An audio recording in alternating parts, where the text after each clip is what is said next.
as you may have heard in recent weeks, the state government has an expressions of interest process. In this, they're calling for proposals for tourism projects along the Thorsbourne Trail on Hinchinbrook Island, as well as on the Whitsunday Island Trail. Turns out there are some very strong feelings about this subject, as you may have picked, even before it began, especially the suggestion that more people and possibly more buildings could be coming to Hinchinbrook Island. Cathy Sheehan from Cardwell has an online petition calling on the government to stop the commercialisation of Hinchinbrook Island. She's here with the ABC's Sophie Wainwright.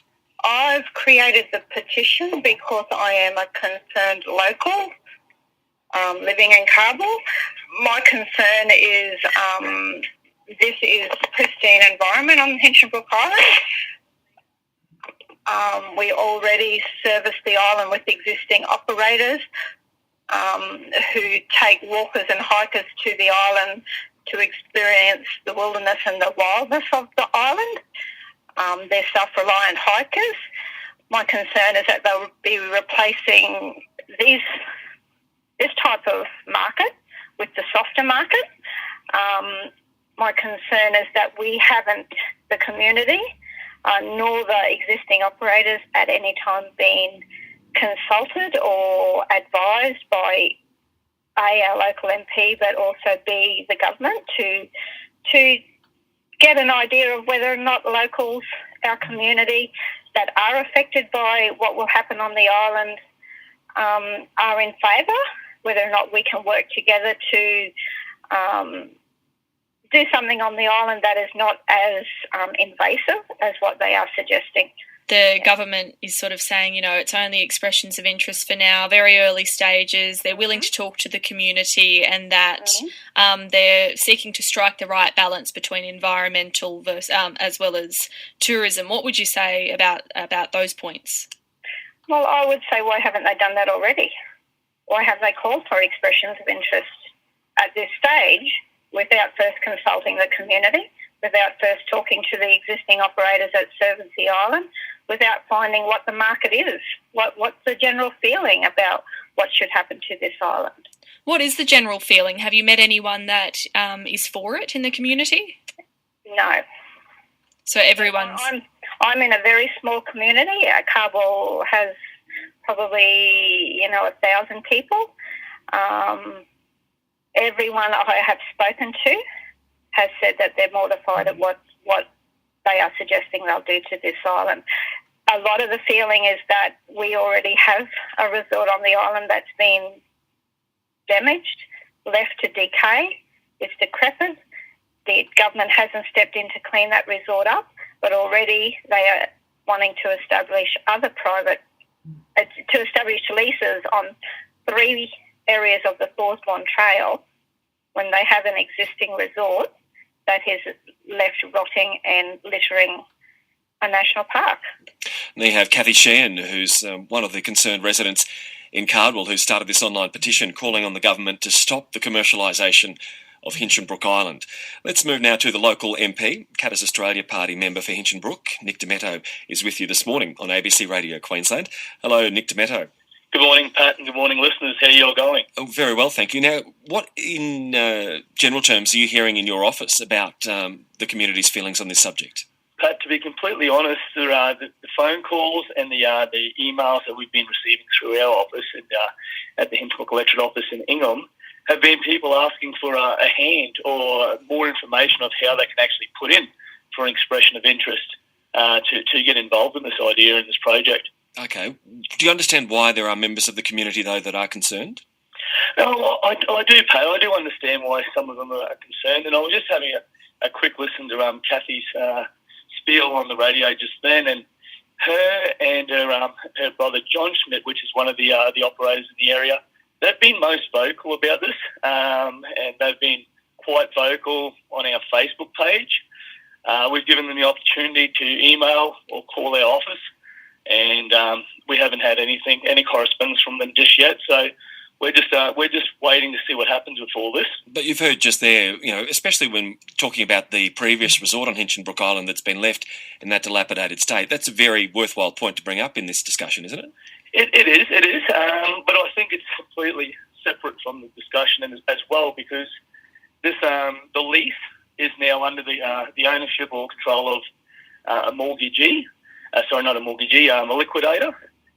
Now, if the state government was to step in and say spend $1 million on cleaning up that site, who then takes the benefit of that extra value added to that lease? Now, there is a gentleman that has been looking at buying that lease for some time now. He has known about the government charges and the potential cost of cleanup when he first took on the idea of purchasing that lease. And I know that gentleman is still in discussions with state and with the local Cassowary Coast Regional Council on potentially buying that. But this is an issue if we're going to open up potentially Hinchinbrook Island to allow more operators to come in. How many of these situations could be allowed to develop? That's I think, what the community is concerned about. Well, when you go back to having a look at what the EOI is calling for, it's non-permanent structures. We're talking about glamping. We're talking about structures that can be taken down in the cyclone. There's going to be no permanent fixtures other than the basic amenities that will be installed by the state government along the trail. So maybe a couple of composting toilets, maybe some hard platforms to set up glamping sites. But no permanent structures, no buildings, no freeways, no casinos, no nightclubs, that sort of stuff. It's going to be very low impact, and it's going to have to be in line with the Hinchinbrook management plan. Okay, well, could the government do more to allay some of those concerns then, if it is all going to be low impact and very well thought out? Well, there's always different ways to do things, and yes, you're probably right. The state government could have gone about putting this out in a different way. But what I do know is, at the moment, it's just an expression of interest that they're calling for. After that, they will be putting this out to full community consultation before anything goes ahead. It's all going to be done the right way. And at the moment, I just believe there's a lot of hysteria being whipped up by a certain group in the Cardwell community, and I think a lot of that is unfounded. Hearing today from Nick Demetto, who's the member for Hinchinbrook, talking about further development, or at least calls for expressions of interest for more tourism projects that could get off the ground in the future on Hinchinbrook Island along the Thorsbourne Trail. Mr. Demetto, I know that there are a number of different avenues that could be taken with this. You said that people have been contacting your office. I guess they wouldn't want you to give the game away too much, but could you give us an insight into the nature of some of the projects that might be proposed? Well, some of the we really can't get into what people's expressions of interest are at the moment, because a lot of the people that have contacted our office are actually still working on them.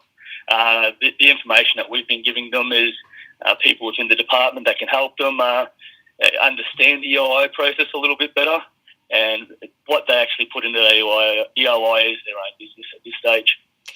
Is there anything that has raised red flags in your mind in those discussions you've had with people, though?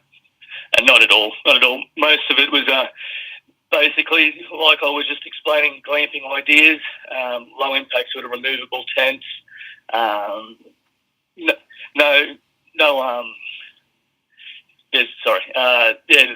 There's been no sort of call for jet skiing tours or anything on the island, or large scale resorts, and all of those things would not be in line with the EOI anyway. Along the trail itself, how much potential is there to grow the traffic there without harming the environment, do you think? I believe that money can be spent on the track, and the idea is we start using our natural assets to generate an income to then protect our natural assets.